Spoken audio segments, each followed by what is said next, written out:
So while we're getting the talk set up, let me introduce Dr. Bill Colglazier. Dr. Colglazier is Editor-in-Chief of Science and Diplomacy and Senior Scholar in the Center for Science Diplomacy at the American Association for the Advancement of Science, also known as AAAS.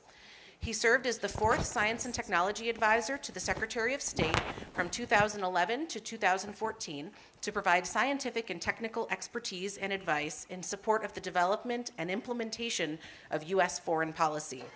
From 1994 to 2011, he was Executive Officer of the U.S. National Academy of Sciences and the National Research Council, where he helped to oversee the studies that provide independent, objective, scientific advice on domestic and international public policy issues.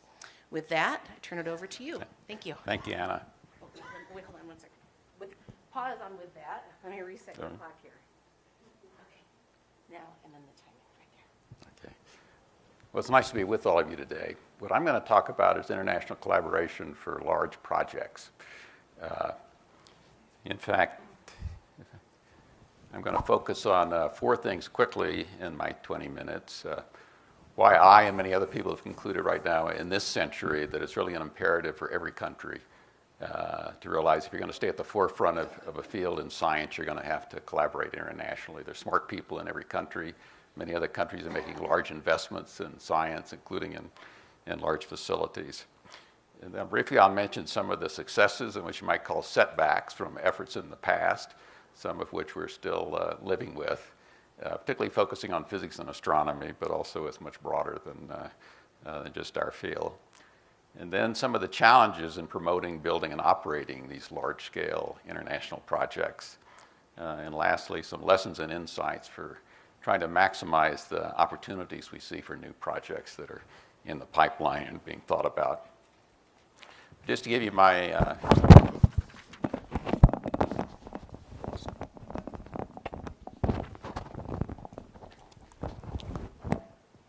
perspective on from my background. I started out life as a high-energy physicist, but I moved relatively quickly in my career into this sort of interface between science and public policy in diplomacy. I was a AAAS Congressional Fellow 40 years ago, back in the 70s, a program that Joel had really created. It was through his enthusiasm and ideas that really made it possible. Now it's over 4 decades that program has existed. Then I was a university professor, but primarily in sort of science policy. Then at the National Academy of Sciences for 20 years, I helped oversee the studies on both science for policy and policy for science. And 3 years at the State Department, as the last administration, the Science and Technology Advisor to the Secretary of State. And then for the UN for 2 years, I co-chaired an advisory committee on the role of science and technology innovation for achieving what are called the Sustainable Development Goals. But just to mention quickly a couple stories from my time when I was in the State Department. Of course, with the U.S., priorities in science are really set by the community as well as the big funding agencies. A number of other countries think, though, that the State Department has a primary role in determining what happens, which is not the case. However, the State Department is really supposed to, if there are treaties, the State Department certainly has to be involved in terms of coordinating the U.S. government internationally. But in terms of several of the physics projects that I got involved with, at least a little bit, it's kind of amusing, the stories. The Square Kilometre Array, which is this big radio telescope, South Africa and Australia. The South Africans thought that they could really push the U.S. government for joining it by pushing the State Department, but so I heard lots of, I liked the project a lot, but nothing was going to happen out of the State Department on SKA. Another one was the International Linear Collider, this facility that the Japan may decide to build. The Japanese thought the same thing. So many meetings with heads of ministries with Japan, thinking that I was the key person they had to convince for the U.S. In the case of ALMA, this facility in Chile, the U.S. is a partner in that. And the last step, though, was getting the lawyers in the State Department to sign on to the agreement, and the scientific community in the U.S. couldn't get the attention of lawyers. So my task was to go and write herd on the lawyers to try to get them to finalize the last minuscule things in the arrangement. And with the 30-meter telescope, which is we hope was going to be built on Hawaii, it's a project that includes international collaborators, includes China and India Canada, but does not include the U.S. government. It includes U.S. foundations. So the U.S. scientific community negotiating over the 30-meter telescope has essentially to take over the role of there's no government involvement formally. Some of the other countries, China in particular, thought that if we're going to put money in this, how can we be sure that our scientists are going to be able to get their visas to go to Hawaii if the telescope is built? We need to have some sort of indication that the U.S. government is in favor of this. I had a devil of a time trying to get a letter out of the State Department that says, yes, we're very appreciative of the funding that China and India and others are putting into the TMT. So even small steps sometimes can be useful. As you heard, I've served on several of these committees at the AAAS, the task force that Amy talked about. Before that, the Physics Policy Committee, which usually worries about the funding of science. It turns out the 2 years or whatever I was on it, the highest priority actually was all international issues, which showing how the U.S. physics community has sort of changed some of its focus, realizing that it really is an imperative for being involved in international collaboration, certainly for the U.S. physics community. And right now I'm a member of a study. It's actually being carried out by the American Academy of Arts and Sciences, a study on challenges for international scientific partnerships. It's looking not only at physics and astronomy, but a number of scientific fields. Well, I must say that the working committee is dominated by physicists. I think half the people on the committee, like me, come from the physics community. In the report that Amy talked about, the task force, I just wanted to highlight a couple of the quotes in there that actually deal with these large-scale facilities. First of all, one of the guiding principles of the two principles guiding the report initially was international collaboration strengthens physics in the U.S., and that certainly does it in the world as well. And the goals, that fourth goal, the first recommendation was allocate for international research activities and stable funding for large-scale projects.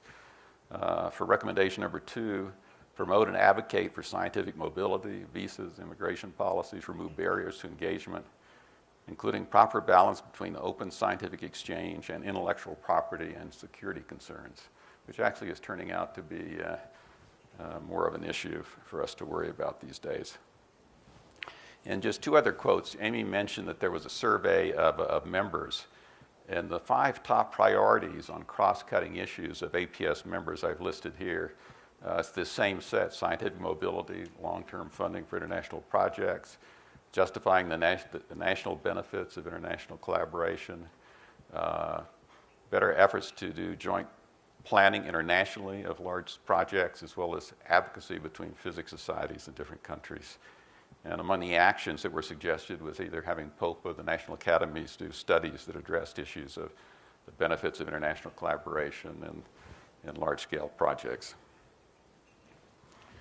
Let me just mention a couple other quotes from various places, I think, which illustrate, again, that it really is an imperative now for international collaboration in every field of science, not just in physics. The P5 committee, I think in 2015, the recommendation was pursue the most important opportunities wherever they are and host unique world-class facilities that engage the global scientific community. The chair of the report, I like Stephen Ritz, I like his quote, "This is a discovery-driven field. In order to discover, you have to build." And Amy, in fact, I have a couple of copies. I'm an editor-in-chief of a little journal at the AAAS called Science and Diplomacy, and for the 10th anniversary of the Center at AAAS, one of our issues, and I have a couple of copies here, but it's all available on the web. Amy addressed the question of international scientific infrastructure, and I thought I had a number of nice quotes, including the one here. Well, what are some of the problematic legacies as well as the great successes from our past, as well as a number of exciting new collaborations to build large-scale scientific infrastructure in physics and astronomy? Of course, we're still living with the demise of the superconducting supercollider, canceled in 1993. A number of reasons. There have been books written about it. Did have funding problems. It had different parts of the other disciplines in science in the U.S. are actually taking shots at the SSE. Didn't think that was the right investment for overall for American science. Of course, it was a tremendous disaster for American high-energy physics, the fact that we lost this machine. Then we have the case of ITER, the large fusion facility being built in France right now. It's had a number of large management problems. It looks like things may be getting a little better, but it's still got a long way to go. When I was a graduate student, fusion was 30 or 40 years away, and it's still that case, maybe even further today. But things are looking up a little bit for ITER. Of course, the great successes, obviously CERN is an international collaboration, and now, although the U.S. is not a formal member of CERN, it's a very active participant in the Large Hadron Collider. LIGO, again, a great success that was initiated by the NSF, sticking with it for a long time, but now a large international collaboration carrying out the work there. And as Amy mentioned, in terms of new efforts, DUNE, the neutrino experiment at Fermilab, really was built from the very beginning as an international collaboration, the recognition between the American physics community and the European physics community that we both had to support each other. American scientists working at the LHC, working at CERN, and the Europeans doing the same thing with the neutrino experiments. That if you're really going to be in the forefront, your country does have to build some type of large international facility that can attract scientists from other places. So I think things have worked out very well in the plans for DUNE. But then there's this whole suite of telescopes, a lot of them being built, of course, and already exist in Chile, more along the way, the 30-meter telescope for Hawaii. We also have all the space missions. The James Webb Telescope, that was a priority from one of the recent studies of the Academy, the decadal surveys, but it's had large problems with its funding overruns, and so we're keeping our fingers crossed that this important mission is actually going to make it. But there are a large number of additional projects that are now under consideration. High energy physics, various types of linear colliders, circular colliders, E plus, E minus, as well as the big proton machines. In terms of the telescopes, the Giant Magellan Telescope, the 30-meter telescope, the extremely large telescope. All of these projects have very active constituencies and people working on them, but none of them quite yet has the funding or the commitment to ensure they're going to get over the finish line. That study of the American academies that I mentioned, we're doing a number of case studies, not only in physics and astronomy, but in other fields of science, trying to look at what lessons have been learned. So a bunch of the obvious ones are listed here: CERN, and ITER, DUNE, and the SSC, but also things like the International Rice Research Institute, this international effort on deep sea ecosystems, all of the different telescope permutations, the Human Cell Atlas, et cetera, as well as having at least not full case studies, but potential sidebars on things like Sesame, ALMA, WFIRST, the space station, et cetera. So it'll be, this report won't be completed until the end of the year, but it's all actively developing these case studies right now. At the AAAS meeting in February that was in Washington, there was a great session that was actually looking at this question of large-scale facilities. What are lessons learned from the past? Barry Barish, as you all know, Nobel Prize winner, one of the three for LIGO. He was also in charge for a number of years, up until relatively recently, of the effort on the International Linear Collider. And I think in 2015, they had a large effort trying to look at lessons learned from other of these large facilities. And I've really just stolen, this is Barry's slide, essentially. I have two slides of his from this presentation. First is looking at some of the lessons, including some of the negative things that were learned in terms of looking at all these other facilities. And some of the challenges as well, the fact that in many cases they're very different formal agreements for these type of facilities. Sometimes they're treaties, sometimes limited liability corporations, memorandum of understanding, so it's a panoply of arrangements, different funding mechanisms, rules, and accountability. Often countries are willing to put in their own efforts, and somehow you have all these independent sub-projects that have to be put together into a coherent whole. The question of the host country, usually the cost share for the host is much larger than everybody else, including also sharing the cost in terms of operations. With the International Linear Collider, you may have read that the Japanese still have not announced that they're definitely going to proceed with it, and one of the issues is in terms of the funding, they really want to see other countries putting up funding for it before they really decide whether or not they're going to build ILC. Then project issues, the whole question of project management. One of ITER's problems originally was the fact that it was the politicians and the diplomats that determined the original management structure for ITER. It wasn't really from the scientific side.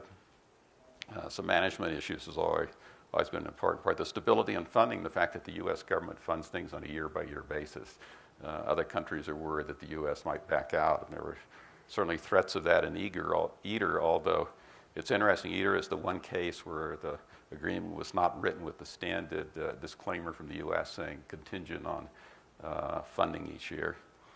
And there are many other broader issues that often appear. The question right now, and that Barry mentioned, was this question of open data and transparency. But he also had this, on the other side, the good things I think that all of us clearly believe in, the importance of international collaboration and what it can, the benefits it can bring.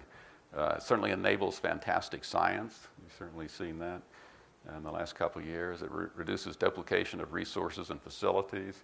Facilities now are so expensive that no one country can decide to go it alone and do it on its own. It combines all of this global talent, some of the best people around the world, inclusive participation in forefront science, and it does promote this idea of science diplomacy, nations working together on common goals. What are some of the other questions that sort of leap out when you look back at these projects from the past that really have to be considered? The different priority setting mechanisms in different countries and different regions, so how do you mesh those together? As well as within a country, one of the problems in the SSC was, yes, the high energy physics community was very much in favor of it, but there were actually disagreement among other parts of physics as well as disagreements among other scientific disciplines. To what extent politics and diplomacy versus scientific competence determine the priorities and the management and building the facility, and the extent to which diplomats and national funders can remove the roadblocks that exist to international collaboration, whether it's on things like visas or trying to get all the legal agreements in place. But always, ultimately, it's going to come down in many cases to finding the money and the commitment, as well as the right scientific management to ensure the job is done well. Well, when I was in the State Department in terms of working on what you might call science diplomacy, it was mainly science trying to help advance diplomacy. But I came away from that experience feeling that the other side of the coin, diplomacy, helping to advance a scientific enterprise, is just as important. And although the diplomats were very helpful in some of the cases that I dealt with, I thought there was a whole lot more that they could do actually to help advance the international scientific fields, but it all in turn would benefit the United States as well. I want to end my slides just with two pictures. One is two mentors of my career, Paul Dodi and Pete Panofsky. You all probably know Pete, former head of the Stanford Linear Accelerator Center. Paul was a world-famous biochemist at Harvard. Both of them never served in government, but they spent a lot of their time engaging with scientists in either the Soviet Union at the time or in China, working on trying to make sure that nuclear weapons were never used again. So they're the kind of people, at least, that I believe provide an inspirational model of how scientists even can be distinguished in their field, but they can also spend some of their time trying to use science as a tool to improve relations between countries and help solve some of the big problems that face the world.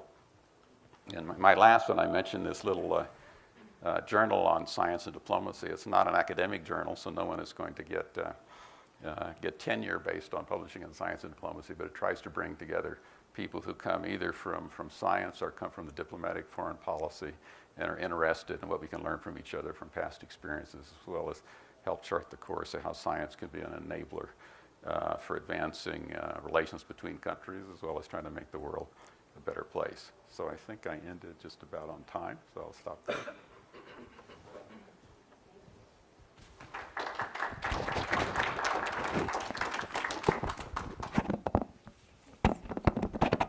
We have time for one or two questions that relate to Dr. Colglazer's presentation. And for those of you who have come in, we are going to have a panel discussion after Dr. Hagen speaks. So you can hold your questions until the panel discussion, or if you have specific questions, we have time for one or two for Dr. Colglazier. Yes? Comment on any efforts that are Yes, actually, there are quite a few that are going on right now. There's some new initiatives. There's something called the Next Einstein Forum, which brings together scientists from different African countries. The U.S. National Academies here has a very active project helping build up the science academies in Africa, become more important advisors to their governments, and there are several others. I just came back from there's a triennial meeting of all the world science academies. The one last week was held in Korea, and I think there were maybe 25 to 30 science communities from Africa that were represented there. So in Africa, there's a big issue trying to figure out now how we can help them build, the capacity building in the country as well, how they can be more important in terms of influencing and advising their government. So it's a big issue, an important one that I think a lot of people are focused on now. There appears to be documentation or anything that you can share with me. One more, yes. Yes, definitely. So the world is more connected now than it's ever been, but there's also politically been a rising trend towards nationalism and away from international cooperation for various governments. I'm wondering how do you see that, and how do you feel it will affect international science collaborations going forward? Yeah, it's interesting. When I was in the State Department, I think I interacted with over 70 countries on science and technology, and the most remarkable thing to me was every country I dealt with, they all wanted to talk about the same thing first, whether it was a developed country, the most advanced, or whether it was actually a poor country. And these were mainly with the diplomats and the people in their ministries. The issue they all want to talk about was how do they build up their own capabilities, science, technology, innovation. In this globalized, interconnected world, they all see science and technology innovation as being key to their prosperity, to their security. They look at different countries as model. They look at the U.S., they look at Europe, Japan, China, so they're all trying to figure it out. But it was striking that every country, even the most advanced countries, that was the first thing they initially want to talk about. So I take that as a good sign. Some of the now with this turn with nationalism and more autocratic governments around the world, I still deal with people sort of at the next level down or one or two levels down in the countries, and none of that has changed. I mean, even with right now the issues with the U.S. government and these other countries, their scientists, their companies, they all want to engage with our universities, with our science community, with our high-tech companies. So none of that is different from what it was before. They don't quite understand what's happened in the U.S. or maybe in some of the other countries we're seeing this right now. So I'm an optimist, but you have to be a realist at the present time. I'm still optimistic that nothing fundamental has changed, that science technology really been recognized, even by the diplomats at the UN, that in terms of this, the UN 2030 agenda is trying to advance these goals that it can cover the waterfront, social, economic, environmental goals, and they really saw that building stronger interface between science and policy was key to making progress on these broad goals. And so even if the diplomats recognize, at least that's a step forward. Thank you. Thank you very much.